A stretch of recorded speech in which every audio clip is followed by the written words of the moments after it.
Biggest negative to working with investors for first charge funding, they might run out of money. They might have, for an example, investor A has 500k. The likelihood of me going to market, finding something to purchase and needing bang on 500k is really slim. Whereas banks have much deeper pockets, they do much more deals, and you can normally negotiate higher facilities if you create more value.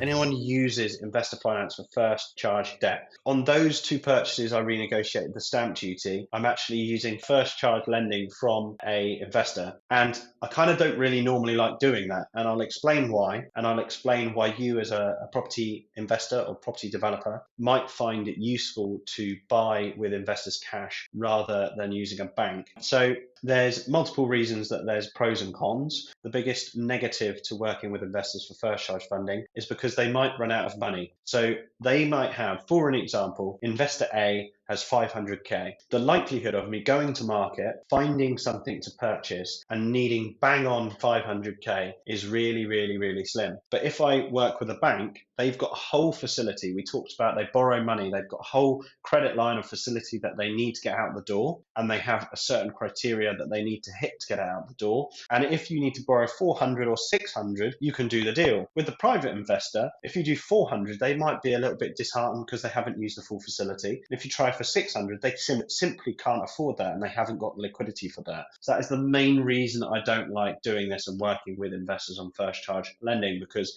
the amount that they have in their pockets is capped, whereas banks have much deeper pockets, they do much more deals, and you can normally negotiate higher facilities if you create more value, or lower facilities if you actually don't need that much more. Let me give you the reasons why now we've got two going through with investor finance on first charge. One is because the HMO that we're converting is a really simple project. Planning is approved, will probably be in construction for 4 months. I kind of can't be asked to deal with lenders that we have to do a valuation, go through credit, go through legals, do all of that work, have a monitoring surveyor come to site for probably 500 quid a pop. We were only spending 150k on this particular asset. So the incremental costs that are surrounding by the product are really expensive because they're commercial. Well, they're a commercial outfit. So I kind of want to save myself time by working with an individual that I know will be very pragmatic, very understanding, very trusting what we're doing. We've got a great relationship with this investor, and they are acting as the bank. They are charging about 1% a month, which is actually higher than what the banks are charging as a cost of capital. But I don't have to pay for a valuation. I don't have to pay for a monitoring surveyor. I can just roll the whole scheme.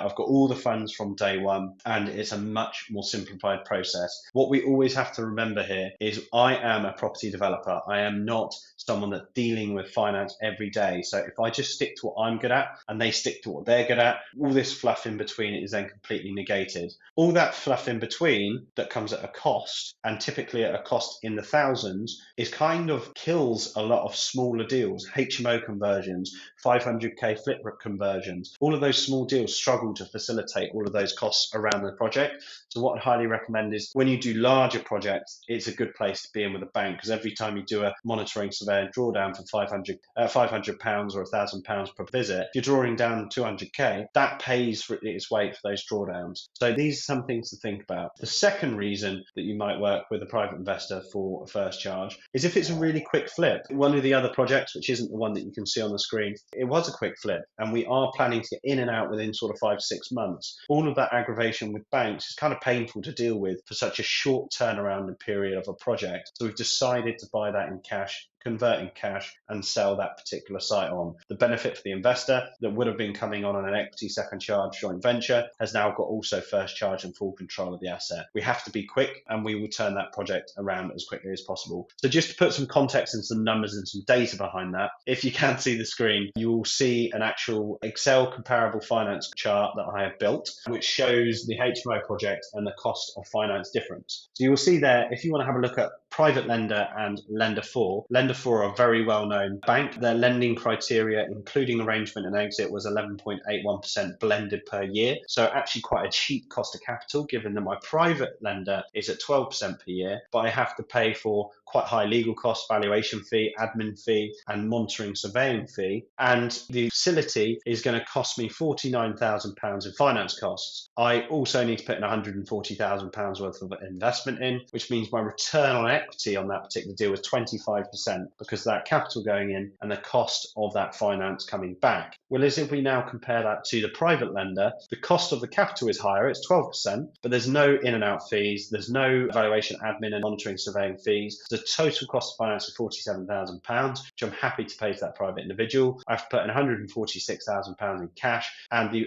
return on equity is 40%. So it's almost double the return on equity that we're getting on the same project by not going with a private bank, going with a private lender. Obviously, one difficult thing about private lending is you've got to find it, and that is not an easy job, and it is good when it's there, but you may wish to build a trusted relationship with the bank to constantly roll projects with the bank specifically.